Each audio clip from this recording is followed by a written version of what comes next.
Welcome to the Editor's Note Comics Podcast. I think that this world, it needs men that are willing to make the hard call. Central Maine's best comics podcast, by default. Ain't no thing like me except me. Here are your hosts, Zach and Jared. I'm gonna have to come with you. No. When do we start? Hey everyone, welcome back to the show. This week's going to be a little bit different. Jared's gone this week, but we've replaced him with an interview from author Kenn Scott, who was a stunt actor and then the main actor for Raphael in the first two Ninja Turtle movies. It's a fun interview. Hope you all enjoy it.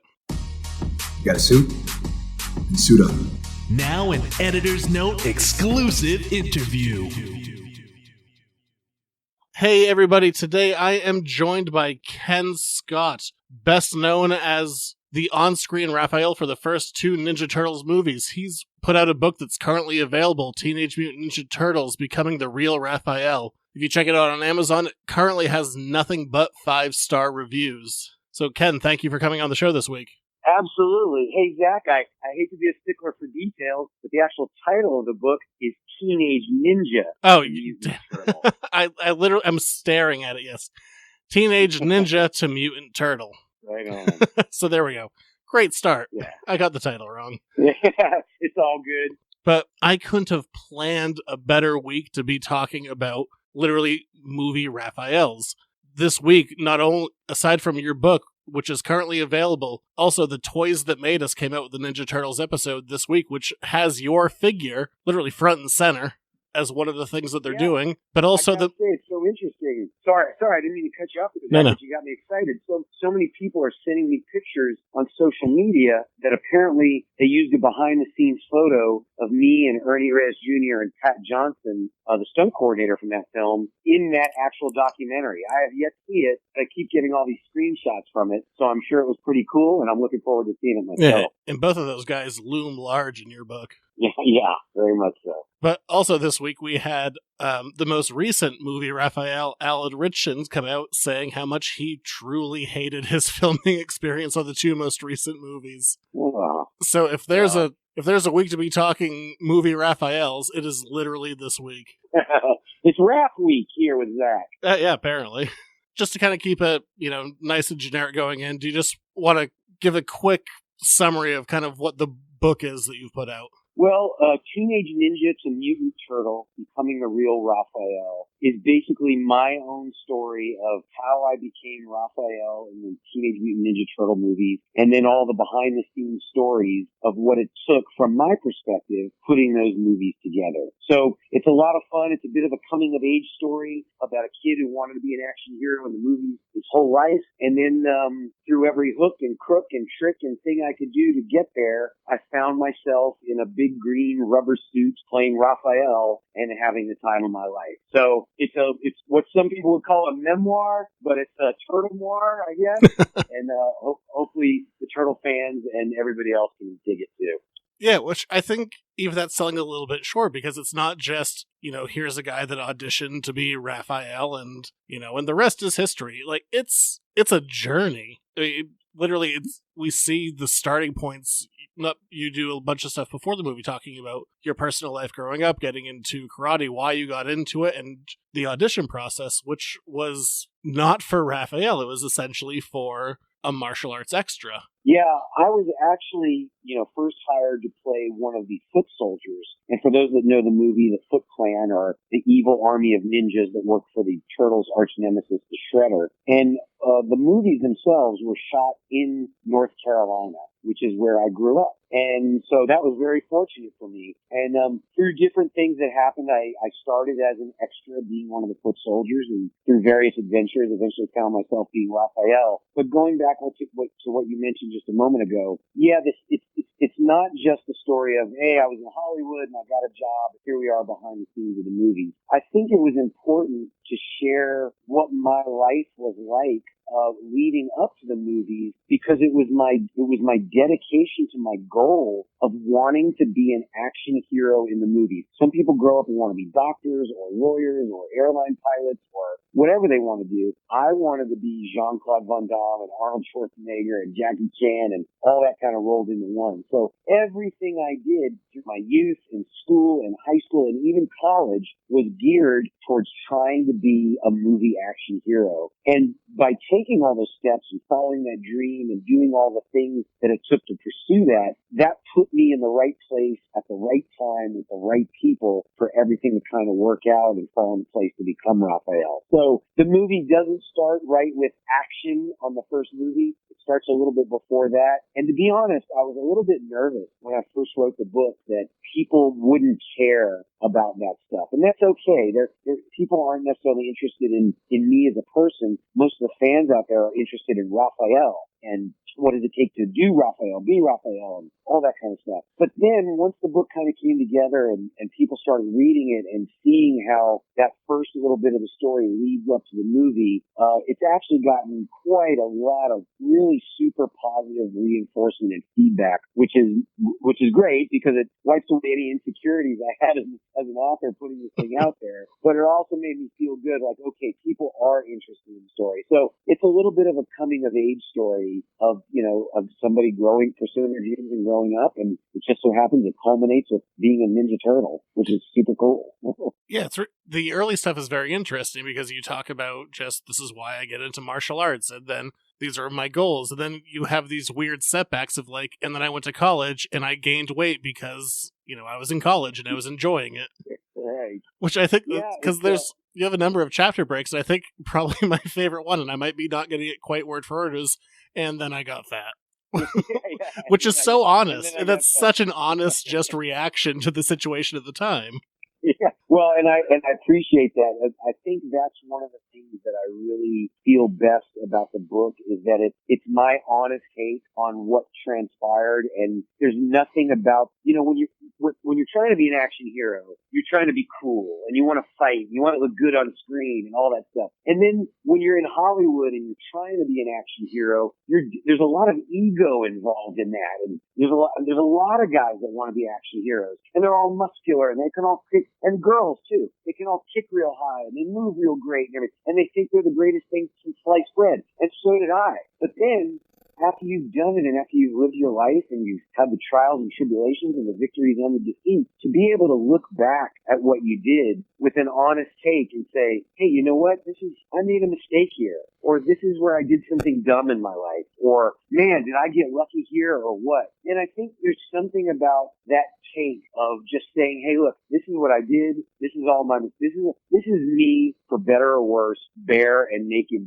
with my soul to everybody. And one of the things that I think that I found, or that people shared with me upon reading the book, is they appreciate that because they feel similar in some circumstances, and they feel like they've done some things and maybe not always made the best choices, or never had anybody be that open and honest about that kind of stuff. So to have people connect with that has been really great, and I feel good about it. And I feel like, hey, if you want to know the truth, here's the truth right here, and hopefully it either motivates you to do the things that I did to lead to success, or it shows you the mistakes I made that you can avoid too on your path. Yeah, 'cause I think the most interesting part of the book, for as much as it is like, here's how I got to be Raphael in 2 movies, I think the kind of core of the book is I got to these points and I was the guy that was willing to go just one step beyond to reach my dreams. Yeah. I think without giving too much away of the book, like you wrote a letter, which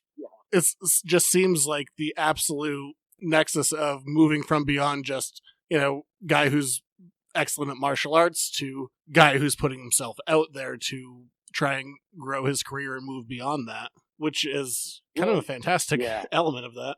Right, and I appreciate that, Zach. I think, one of the things that, there's a lot of cliches out there. One of the things that's kind of stuck with me was always, you can't get the fruit if you don't go out on a limb, and the squeaky wheel gets the grease, and you gotta go after what you want and all those things. And I think, for me, the people that I've kind of looked up to, there's a wide variety of people I've looked up to, in various professions throughout history and whatever. But some of the people that I look up to are what I call super achievers. And these are people that everything they do, they just do it to the best of their ability. One of the most obvious examples of that is Arnold Schwarzenegger. There's a guy that couldn't speak English and came to America, started a business laying bricks and building patios, learned how to speak English, which is an amazing story in and of itself. But then he went on to become the greatest bodybuilder of all time. Yep. He was the Bruce Lee of bodybuilding. But then he started making movies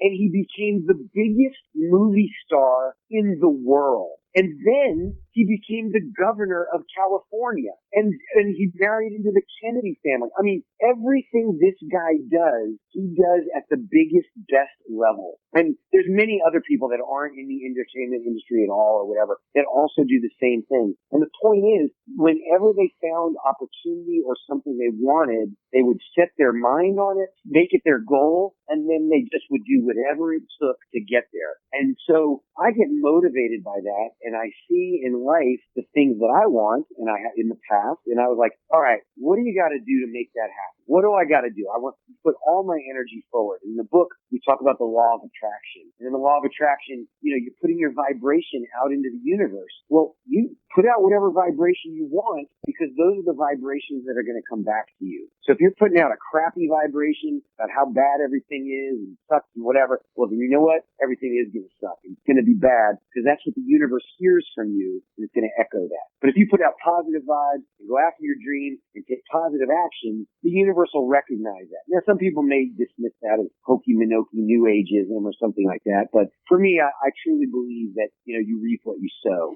So on this journey of becoming the Ninja Turtle, everywhere that there was an opportunity for me to step up or find a new level to achieve, I tried to take it. And the one you mentioned was, I was writing a letter. I wrote a very long letter to Pat Johnson, the stunt coordinator of the Teenage Mutant Ninja Turtle movies. I was already working on the movies. I was working as an extra, being a foot soldier, getting beat up by the turtles. But it was more than that to me. This was my first step on a lifelong goal and journey to get to Hollywood and be an action hero. So I wanted to do everything I could to advance as far as I could along the path to my goal. So I wrote this incredibly long letter to Pat Johnson that explained my goals in life and what I was doing, how hard I was working, everything I had done to that point to prepare myself for what was happening. And I basically just said to him, hey, look, the next big step for me to want to be an actor is to try to get into the Screen Actors Guild, the union that represents professional actors. And that's, for those people that don't know, that's very challenging to get into the Screen Actors Guild. You don't just walk up and pay a fee and get in. Yeah, for everyone to get their SAG card, that's a process. Yeah. It just, they're not giving those out. Right. It's a big leap, and it's a challenge for everybody to get their SAG card once they get to LA. You have to go through all these hoops to get it. So anyway, I wrote a letter to Pat Johnson that just said, hey, Mr. Johnson, if there's anything you can do now that you know about me and my goals and how hard I'm working, if there's anything you can do to help me to get my SAG card or take any other steps towards my goals, I would appreciate it. And lucky for me, Pat Johnson, who to the day I die, I will look at him as a father figure and a mentor, and just a great guy.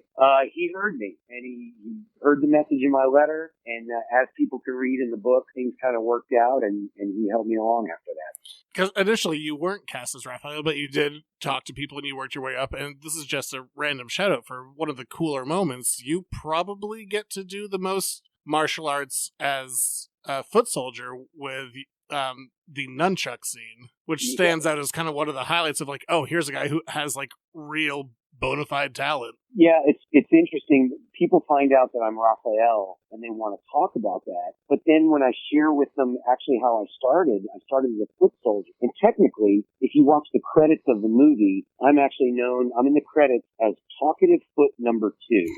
And so I show up once as Talkative Foot number 2 in the credits, and then a little bit later in the very first movie, I show up as the Raphael stunt turtle. So I get 2 credits in the first movie. But yeah, one of the first things I did in the movie was that moment when all the foot soldiers break into April O'Neil's apartment and they're getting ready for the biggest, most complex fight in the film, and Michelangelo steps up and he goes, oh, a fellow checker, eh? And And, well, I'm the guy in black doing the nunchuck against Michelangelo. And when people find that out, that gets, man, their jaws drop and their eyes get big and they're like, no way, man. Because it's a pretty cool moment. I was able to do that part because I was a very accomplished martial artist when I was younger, very good with the nunchucks and some other weapons. And I actually had to audition against several of the other foot soldiers in order to get that part of being the fellow chucker. We had to demonstrate our martial arts moves with the nunchucks for not only Pat Johnson, but for one of the producers of the film as well. So throughout the movie, especially in that fight scene, whenever you see the foot soldiers, that's me swinging the nunchucks. That's me calling for the battle axes. When it goes, Vicentos, now! And that's actually my voice calling for the Vicentos. So all that stuff of crashing through the windows like Tarzan, jumping through the glass of the skylight, those are all fun stunts I got to do because at that particular time, if people recall, the character of Raphael is actually unconscious and laying down on the floor. So there's no Raphael taking part in that fight. So as a foot soldier, I got to do all that action during that sequence there as well. Something that I'm curious about within the book, because you weren't originally the stunt actor for Raphael, but the original one broke his nose. So I was kind of curious how much of the movie was you and how much was the original stunt actor, because I wasn't quite sure where that landed in the book. Yeah, the stunt actor plays Raphael in 2 of the scenes, and then I'm Raphael in the other scene. So the one scene where Raphael is on the roof is a combination of me as Raphael and the guy from Hong Kong who was the original stunt double for Raphael. His name was Nam, N-A-M. And so it's a combination of Nam and I being Raphael during the fight on the roof before Raphael goes crashing through the skylight. When he actually crashes through the skylight, that's actually Nam in the suit going through the skylight. And then Nam is also actually Raphael in the scene where he fights against Casey Jones for a second or two in Central Park before he gets dropped into the trash can. So those are the other guys. Everything else is me, from the subway or the farmhouse to all the fights and action outside of that. Okay. Whenever not that I know a ton of people that have done this, but whenever I talk to anyone who's got the opportunity to go to Jim Henson or meet him or go to his studio, like, everyone just kind of lights up, and that's definitely an emotion that you portray in the book. So I just was kind of curious about that experience of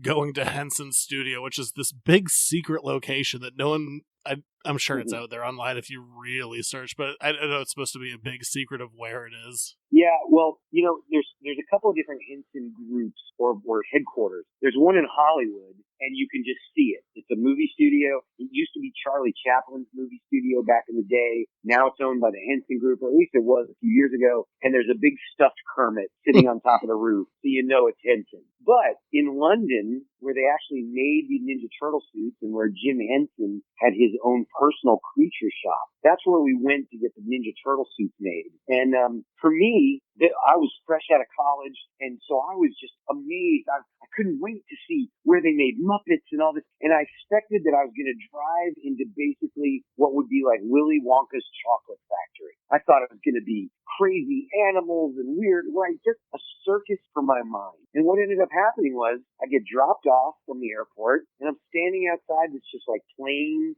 secret, kind of drab brick building in London, and I buzz the buzzer, and they let me in, and it's like walking into somebody's garage, basically. It's just this big kind of art plaster of Paris dust-covered studio with just cement floors and big working tables and everything. I mean, they could have been making shoes in there, much less making Muppets and Ninja Turtles. So by appearance alone, it was certainly not what I thought it would be. But once I started to engage with the various people that worked there and the artists and the technicians who were not only sculpting and painting and creating the costumes, but were also building all the mechanical servos and electronics that worked the head and did the remote control and all that. These people were, amazingly brilliant and artistic. And this was all pre-internet. So it wasn't like people were Googling stuff and figuring out. These people, besides the artists, the technicians would order like electronic parts from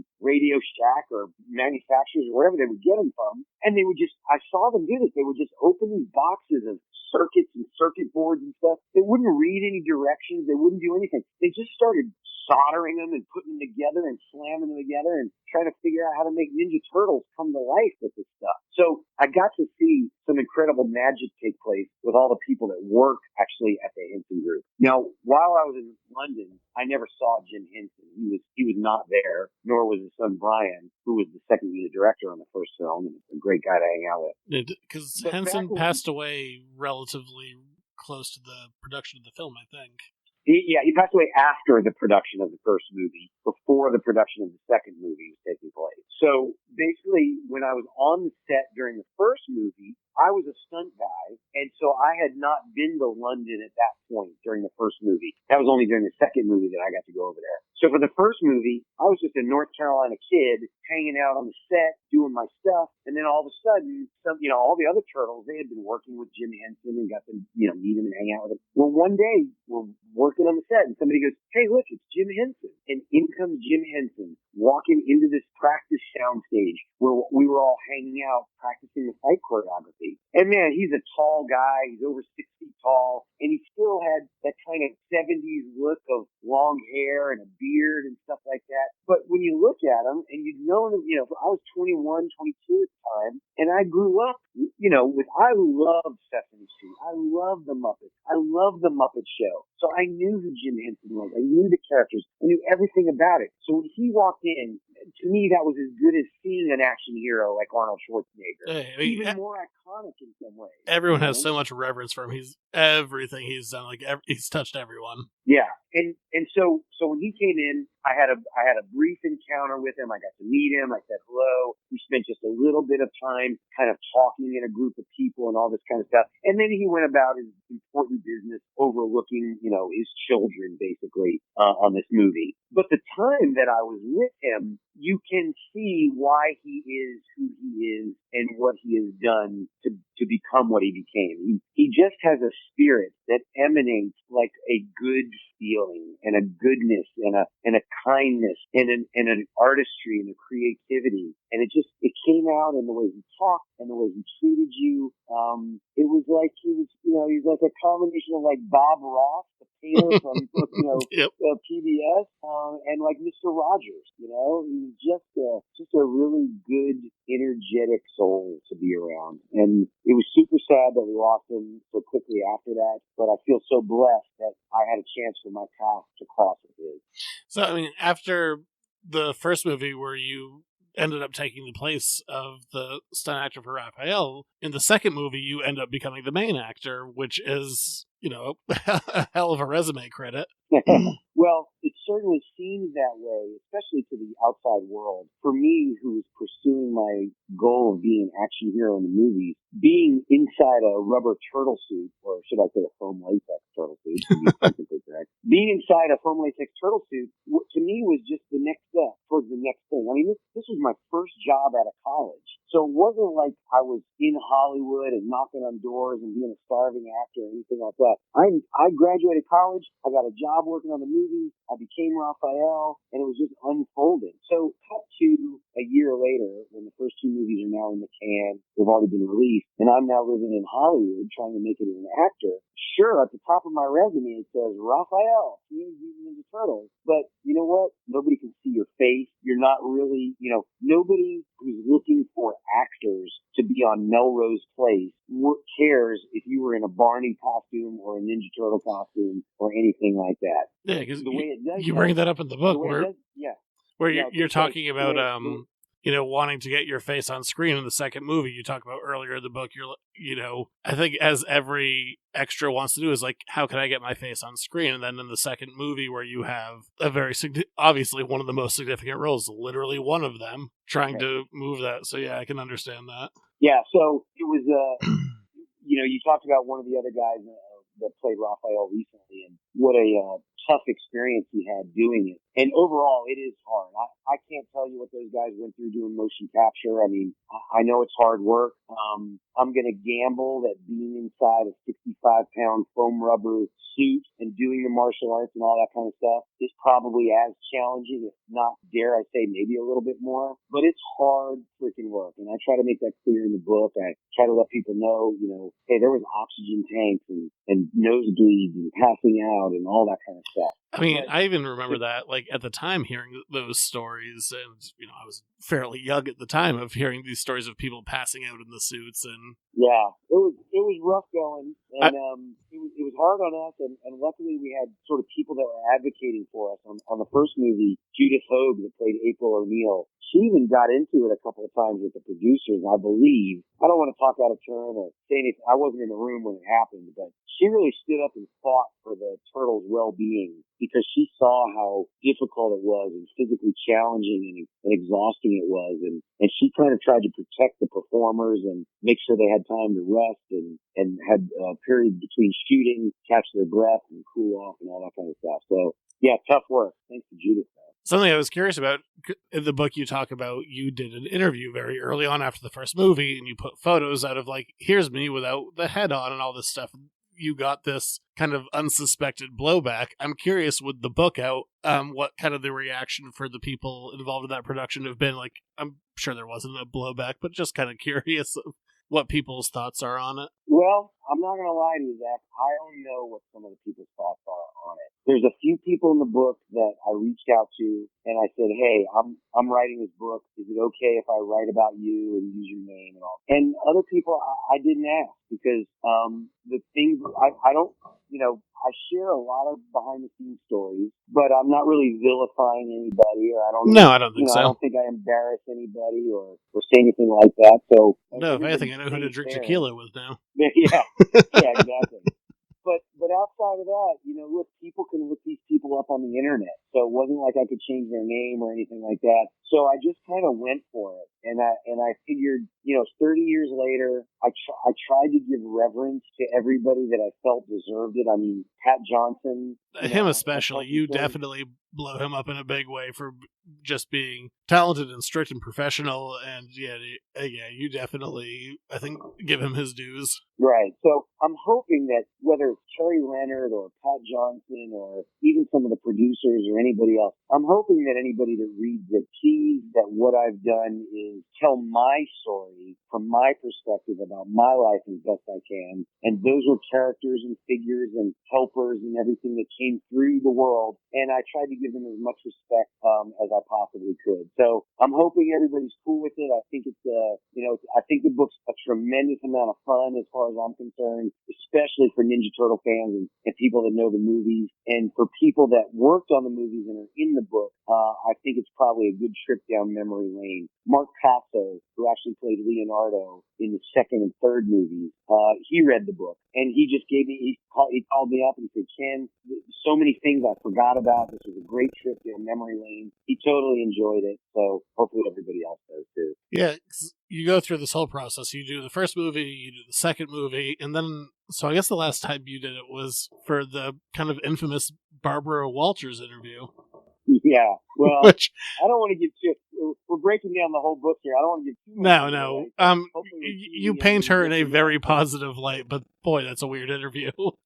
Because what else could it be? Man, I'll tell you what. And anybody reads the book, they'll find out. I fell in love with Barbara Walters, and I didn't fall in lust with Barbara Walters. I didn't want to marry her, go to bed with her, but I fell in love with her. She was such a sweet and gentle person when she came to Ninja Turtles. For those people that don't know, Barbara Walters every year used to do an Academy Awards special, where on the night of the Academy Awards, or the night before, I don't remember where it played, she would interview some of the most famous actors, celebrities in the world, and they would, and this was their chance, and there were deep, meaningful questions and interviews, and people would cry, and it was so highly watched. The ratings were incredible because it was the Academy Awards special. Well, Barbara Walters one day got the idea that on that year in 1990, she wanted to interview the Teenage Mutant Ninja Turtles and have it air on the Barbara Walters special. And maybe it was 91, I believe, because the second movie came out in 91, I think. Well, she did it. She came to set, and it was a whole thing to make that happen. Again, we talk about it in the book, but she had to wait till the movie was over. The producers had to contract with all the Ninja Turtle performers to hire them to do the interview with Barbara Walters.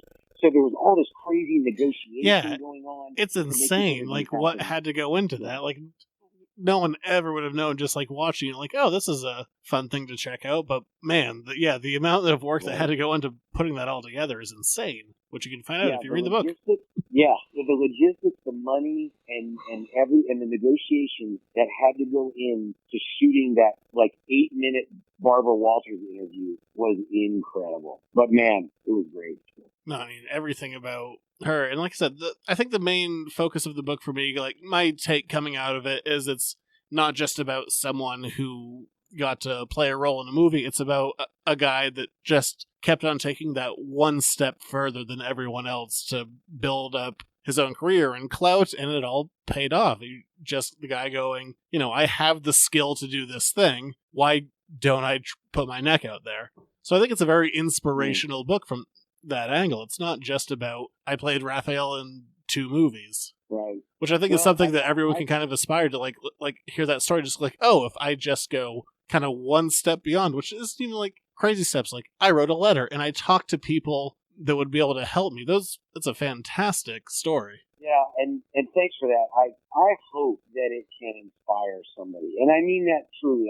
Whoever it is, whatever they do, and I somewhere in the, I say in talking about the book, and I said it already with you. I'm like, hey, look, if you can learn from my successes and learn what to do, great. And if you can learn from my mistakes and learn what not to do, great. But you're exactly right. No matter what I wanted to do, I took a certain attitude about it. And it was just about, I'm going to go for this no matter what. And nobody's going to tell me no. And when they do, I'll just figure out another way to do it. So that was kind of the recurring theme. And I appreciate the way you put it about, somebody who was willing to take one more step or one step beyond everybody else.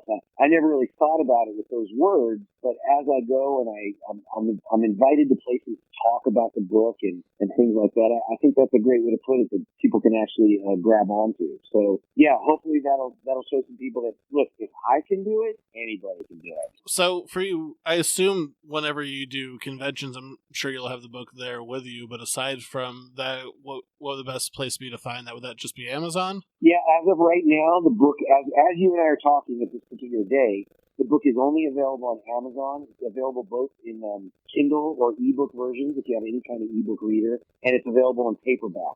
And man, I got to tell you, sure, you can read it on the ebook, but the paperback's super cool. The cover's really nice. And there's a ton of photos in there. Yeah, the material that the cover is made out of has this really cool feel to it, so people really like to hold it in their hand. Right now, it's available only on Amazon.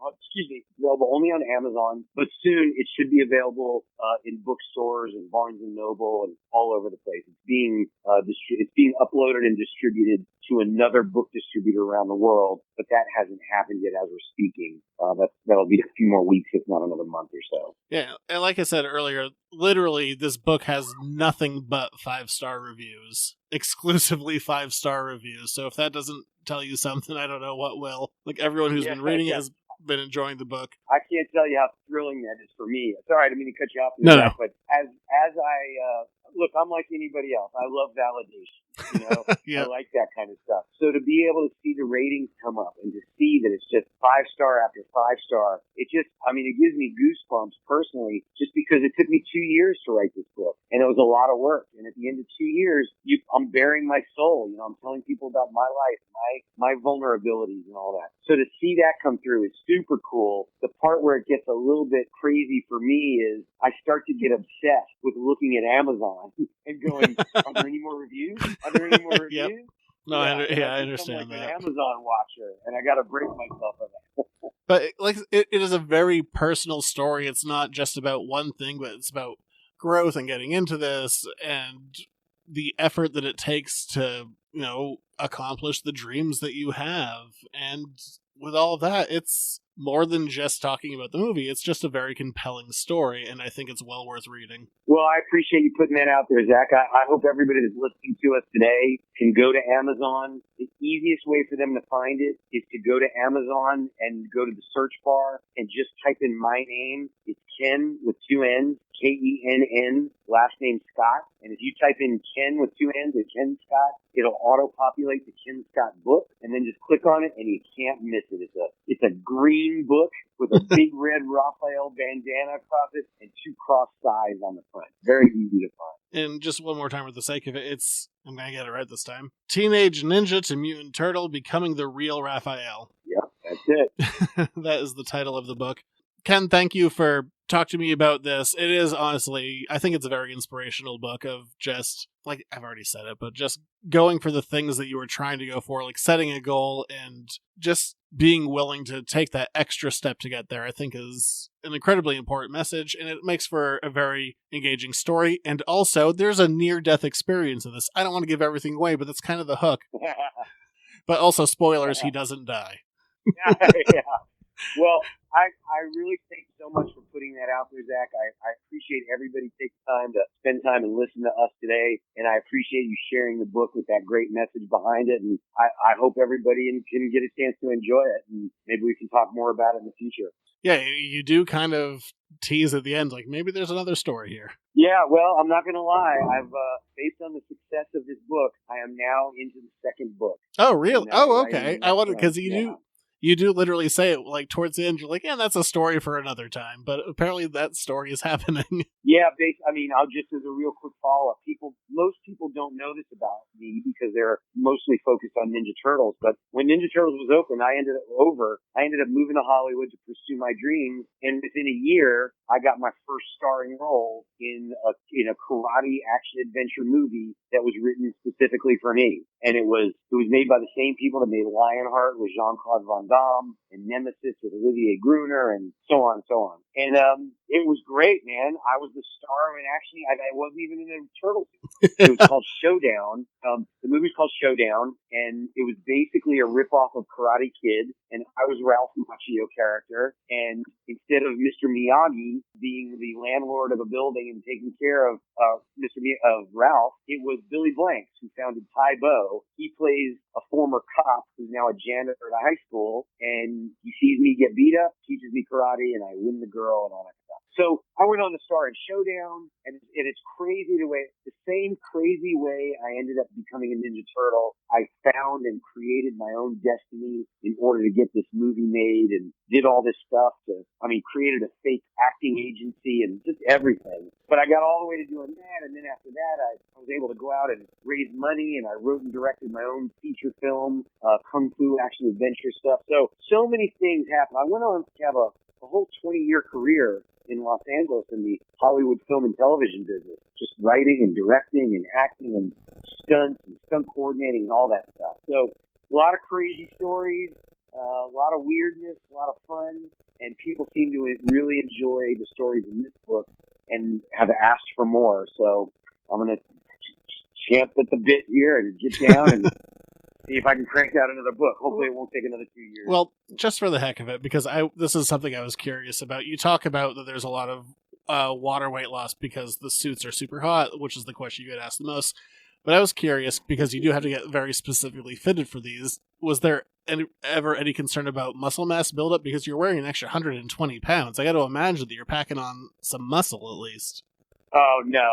The last thing that's happening is you're building any muscle. I mean, maybe just from the plyometric movements that you're doing, you're creating some muscle density and stuff. But for the most part, you are locked in these suits for 6 hours at a time, 6 hours in the morning and 6 hours after lunch, and you are just sweating. And that's all you do. You're just born to sweat. That's got to be hell on the joints. Oh yeah. When you don't have to move, you don't move.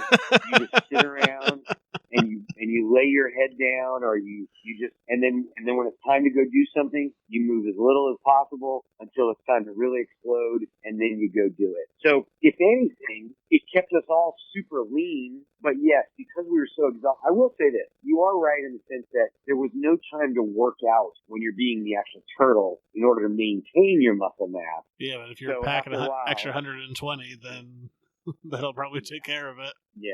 So yeah, physically it was very grueling. And just one last one, just out of pure curiosity, is there anything that you snagged from the sets?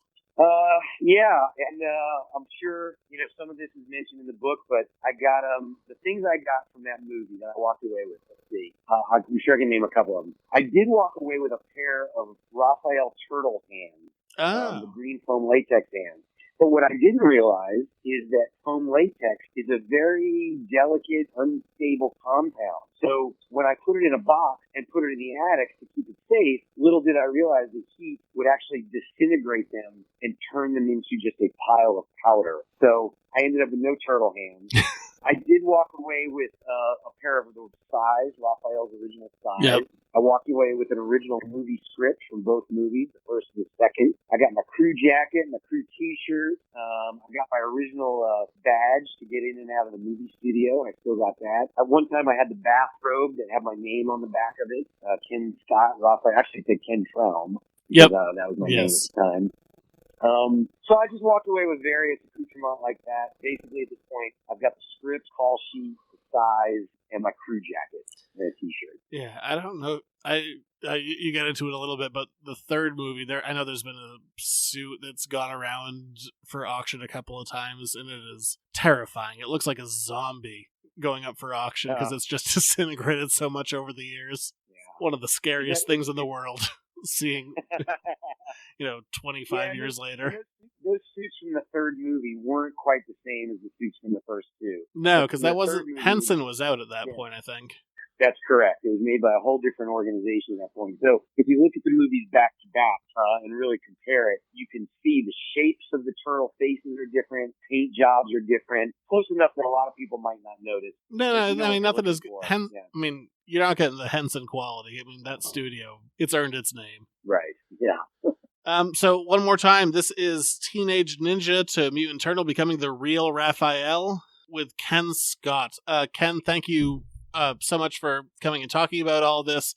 It is a really great book, not just from, like I said, the movie aspect, but it's also a very inspirational book. Highly recommended that you read it. Available on Amazon right now. I appreciate that, Zach, and I appreciate you having me on. Thanks very much. Well, thank you very much, and well wishes with all of your continued success, and I look forward to reading the next book. Thanks a lot. Well, thank you very much.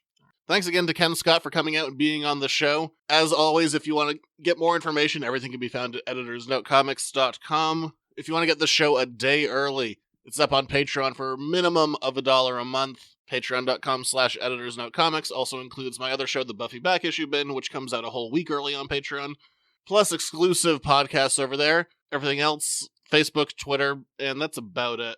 Next week we'll be back to a regular show. Hope you enjoyed this one, and we'll see you next time.